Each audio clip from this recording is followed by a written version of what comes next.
ಅದರಲ್ಲಿ ಒಂದು ಕೋಟೆ ವ್ಯವಸ್ಥಿತವಾಗಿ ನಮಗೆ ಕಾಣ್ತದೆ, ಇನ್ನೊಂದು ಕೋಟೆ ತುಂಬ ಜೀರ್ಣ ಆಗಿಬಿಟ್ಟಿದೆ. ಅದು ಪ್ರಾಚೀನ ಅರಸಪ್ಪ ನಾಯಕನ ಕೋಟೆ, ನಿರ್ಮಿತ ಕೋಟೆ.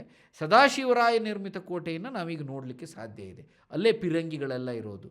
ಅದೊಂದು ಜಲದುರ್ಗ. ಸೋದೆಯ ಕೋಟೆ ಒಂದು ಜಲದುರ್ಗ. ಯಾಕೆಂತಂದರೆ ಸುತ್ತಲೂ ಶಾಲ್ಮಲಾ ನದಿ ಆವರಿಸಿದೆ. ಕೋಟೆಗೆ ಬೇರೆ ಬೇರೆ ರೂಪಗಳಿದೆ, ಬೇರೆ ಬೇರೆ ರೀತಿಯ ಕೋಟೆಗಳಿವೆ. ವನದುರ್ಗ, ಗಿರಿದುರ್ಗ, ಜಲದುರ್ಗ ಹೀಗೆಲ್ಲ ಬರುತ್ತೆ. ಸೋದೆಯ ಕೋಟೆ ಮಣ್ಣು ಮತ್ತು ಕಲ್ಲಿನಿಂದ ನಿರ್ಮಿಸಲ್ಪಟ್ಟ ಒಂದು ಜಲದುರ್ಗ. ಈಗಲೂ ನಾವು ನೋಡ್ತೇವೆ. ಮುಸುಕಿನ ಬಾವಿ ಅಂತ ಒಂದಿದೆ ಶಿರಸಿಯಲ್ಲಿ. ಮುಸುಕಿನ ಬಾವಿ ಅಂತ ಒಂದಿದೆ. ಆ ಮುಸುಕಿನ ಬಾವಿಯ ಹಿಂದೆ ಒಂದು ರಮಣೀಯ ಪ್ರೇಮ ಕಥೆ ಇದೆ. ಆ ಪ್ರೇಮ ಕಥೆಗೆ ಕೆಲವು ಸಾಹಿತ್ಯಿಕ ಆಧಾರ ಇದೆ, ಕೆಲವು ಮೌಖಿಕ ಆಧಾರಗಳಿದೆ, ನಡ್ಕೊಂಡು ಬಂದಿದೆ. ಶಾಸನ ಆಧಾರಗಳೇನಿಲ್ಲ, ಮೌಖಿಕ ಆಧಾರಗಳೇವಲ್ಲ.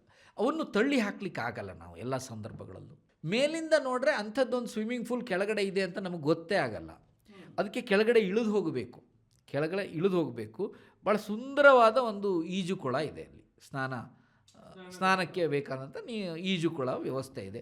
ಸುತ್ತಲೂ ಓಡಾಡಲಿಕ್ಕೆ ಒಂದು ಜಾಗ ಇದೆ. ಇಂಡೋ ಇಸ್ಲಾಮಿಕ್ ಶೈಲಿಯಲ್ಲಿದೆ ಅದು. ಇಂಡೋ ಇಸ್ಲಾಮಿಕ್ ಶೈಲಿಗೆ ಕಾರಣ ಮತ್ತೆ ಅಲ್ಲೊಂದು ಸ್ಟೋರಿ ಬರುತ್ತೆ. ಯಾಕೆ ಈ ಸದಾಶಿವರಾಯ ಇಂಡೋ ಇಸ್ಲಾಮಿಕ್ ಶೈಲಿಯ ಅನೇಕ ಸ್ಮಾರಕಗಳನ್ನು ನಿರ್ಮಾಣ? ಆದಿಲ್ ಶಾಹಿಗಳಿಗೂ ಮತ್ತು ಸದಾಶಿವರಾಯನಿಗೂ ಒಂದು ಒಳ್ಳೆಯ ಬಾಂಧವ್ಯ ಇತ್ತು.